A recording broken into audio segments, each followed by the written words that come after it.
అధికారం చేపట్టిన ఏడాదిలోనే రాష్ట్ర ఉప ముఖ్యమంత్రి పవన్ కళ్యాణ్ తన సొంత నియోజకవర్గాన్ని పిఠాపురాన్ని సుమారు 308 కోట్ల రూపాయల నిధులతో అభివృద్ధి చేశారని, ఉప్పాడ సముద్ర తీరం కోతకు గురవకుండా ఉండడానికి కేంద్రం నుంచి సుమారు 324 కోట్ల రూపాయల నిధులు మంజూరు చేయించారని జనసేన పార్టీ పిఠాపురం నియోజకవర్గ ఇన్ఛార్జ్ మర్రెడ్డి శ్రీనివాసరావు పేర్కొన్నారు. పిఠాపురం జనసేన పార్టీ కార్యాలయంలో మర్రెడ్డి శ్రీనివాసరావు మీడియాతో మాట్లాడారు. ఎన్నడూ లేని విధంగా పిఠాపురం నియోజకవర్గాన్ని కొణిదెల పవన్ కళ్యాణ్ అభివృద్ధి చేస్తుంటే ప్రతిపక్షాలు చూసి వార్వలేక తప్పుడు ప్రచారాలు చేస్తున్నారని మండిపడ్డారు. గత వైసీపీ ప్రభుత్వంలో పిఠాపురం నియోజకవర్గంలో ఏ అభివృద్ధి పని జరగకపోయినా అన్ని తామే చేశామని, గత పాలకులు నేడు డబ్బాలు కొట్టుకుంటున్నారని, ఏ సమయంలో ఏ అభివృద్ధి జరిగిందో ప్రజలకు అన్ని తెలుసునని ప్రతిపక్షాలపై ఆయన తీవ్ర స్థాయిలో మండిపడ్డారు.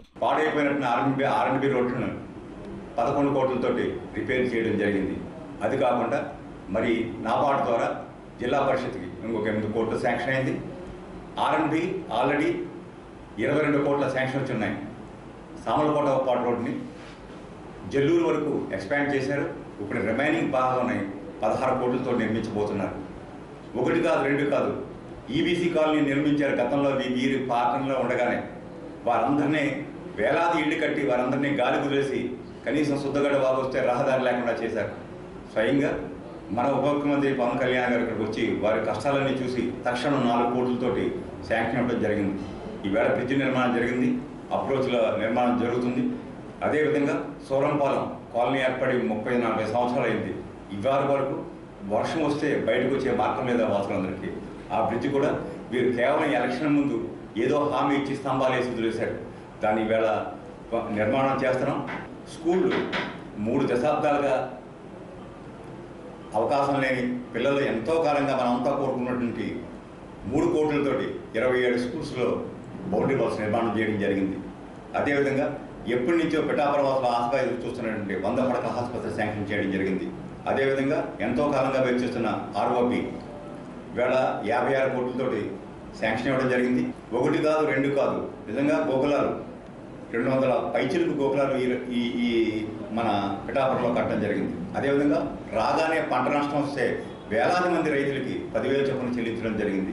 ఇలాగ అనుక్షణం కూడా ఈ నియోజకవర్గంలో సార్ అనేక మంది, నాదే కాదు నాతో పాటు అనేక మంది ఇక్కడ పనిచేస్తారు. వీరందరితో కూడా సమాచారం కనెక్షన్ రప్పించుకుంటూ వాటికి కావాల్సిన కార్యక్రమాలన్నీ కూడా పూర్తి చేస్తున్నారు. డిగ్రీ కళాశాల గతంలో మంజూరైంది, ప్రారంభించాం. పైన 1 కోటి రూపాయలతోటి మళ్ళీ ఫస్ట్ ఫ్లోర్ నిర్మించడం జరుగుతుంది. ఆ పక్కనే నగర వనంతో 1,40,00,000తోటి అది కూడా రూపుదిద్దుకుంటుంది.